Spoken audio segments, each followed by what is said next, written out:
En 1992, los acuerdos de paz de El Salvador le pusieron fin a una guerra civil verdaderamente brutal. Fue, sin duda, un momento histórico, celebrado en todo el mundo. Pero, como suele pasar, debajo de la superficie de esa paz, se esconde una historia mucho más compleja, una historia sobre el poder, sobre lo que cambia y, sobre todo, sobre lo que permanece intacto. Y todo esto nos lleva a una pregunta que es, miren, fundamental y que se repite en muchísimos conflictos. Cuando una victoria militar es imposible para los dos bandos, ¿cómo se para la violencia? Pues esa fue la encrucijada exacta en la que se encontraba El Salvador. La respuesta precisamente fueron los acuerdos de paz. Y ojo, no fue una rendición ni una victoria clara para nadie. Fue un pacto que nació de la pura necesidad. Así que vamos a explorar cómo se construyó esta paz y qué significó realmente para el país. Bueno, para empezar, hay que entender algo que es clave. Este proceso de paz no surgió de un repentino deseo de reconciliación. No, nació de una realidad que ya era imposible de ignorar. La guerra había llegado a un punto muerto. A finales de los 80, El Salvador estaba en lo que se conoce como un empate estratégico, o si quieren, un agotamiento histórico. Por un lado, la insurgencia del FMLN no podía lograr una victoria revolucionaria total, y por el otro, las Fuerzas Armadas tampoco podían aplastarla. La guerra sencillamente ya no era funcional para nadie. Pero, a ver, llegar a la paz no fue cosa de un día para otro, para nada. Fue el resultado de casi una década de intentos, de fracasos y de avances muy lentos.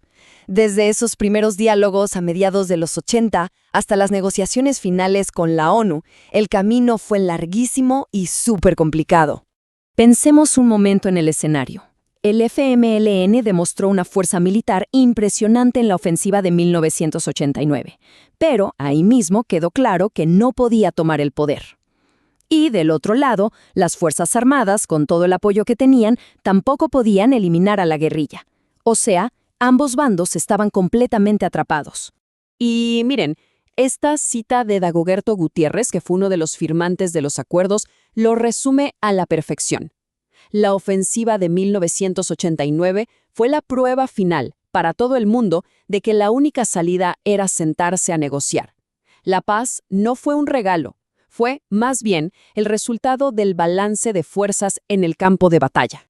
Entonces, se acaba la guerra. Y la pregunta obvia es, bueno, ¿y qué cambió en la práctica? Aquí es donde vemos el impacto más grande y visible de los acuerdos. Una reorganización total de cómo funcionaba el poder político. Lo que hicieron los acuerdos fue crear básicamente una arquitectura democrática nueva. Se puso fin al conflicto armado, claro. El FMLN dejó las armas para entrar en la política electoral. Y surgieron instituciones que hoy son clave, como una nueva policía civil y una Procuraduría de Derechos Humanos. En resumen, se establecieron nuevas reglas del juego. Pero de todo esto, si hay que quedarse con una sola cosa, es esta. Por primera vez en décadas, se sacó a los militares del centro del poder político. Los acuerdos terminaron con ese ciclo de dictaduras militares que había marcado la historia del país. Y esto sí fue una verdadera ruptura histórica. Pero, y aquí es donde la historia se pone más compleja. Porque si bien el poder político se reorganizó por completo, hubo otras estructuras de poder, unas más profundas, que los acuerdos, de forma deliberada, dejaron intactas.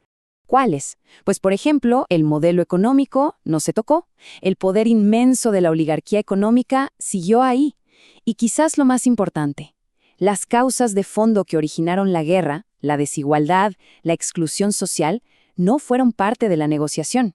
Se cambió la forma de gobernar, sí, pero no la estructura económica y social del país. Y, de nuevo, la perspectiva de Dagoberto Gutiérrez es reveladora.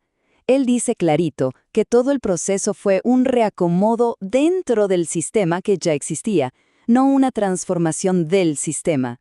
Se negoció, por así decirlo, bajo el paraguas del régimen, sin desafiar sus cimientos. Así que aquí tenemos las dos caras de la moneda de esta paz. Por un lado, un reordenamiento político importantísimo. Por el otro, las estructuras de poder económico y social que causaron la guerra quedaron igualitas. Esta es la esencia de lo que llamamos una transición sin ruptura. Entonces, ¿cuál es el legado de un tipo de paz así? ¿Qué pasa cuando se reorganiza el poder político, pero no se tocan las causas de fondo de un conflicto? Bueno, el resultado es un proceso que podríamos definir como pacificación política. Ojo, no es una paz social completa. Es más bien el fin de la guerra organizada. Se crea un sistema para gestionar el conflicto, para administrarlo, pero no para resolverlo de raíz. Y este es el punto crucial. La disputa social no desapareció, simplemente se trasladó. El campo de batalla ya no eran las montañas, ahora era la Asamblea Legislativa, los tribunales, la arena política. La lucha por los recursos, por el poder y por la justicia siguió, pero ahora bajo un nuevo conjunto de reglas. Y esto nos lleva directamente a la era de la posguerra, a un nuevo orden político que no fue diseñado para una transformación social profunda, sino para contener y canalizar las tensiones históricas del país dentro de un nuevo marco institucional. Y todo esto nos deja con una pregunta final, una que resuena mucho más allá de El Salvador. Si las causas profundas de un conflicto solo se administran en lugar de resolverse, ¿es esa paz realmente sostenible? ¿O es que simplemente se está incubando la próxima crisis bajo una superficie de aparente estabilidad? Es la gran pregunta que definió las décadas siguientes en El Salvador, y que, la verdad, sigue muy vigente hoy.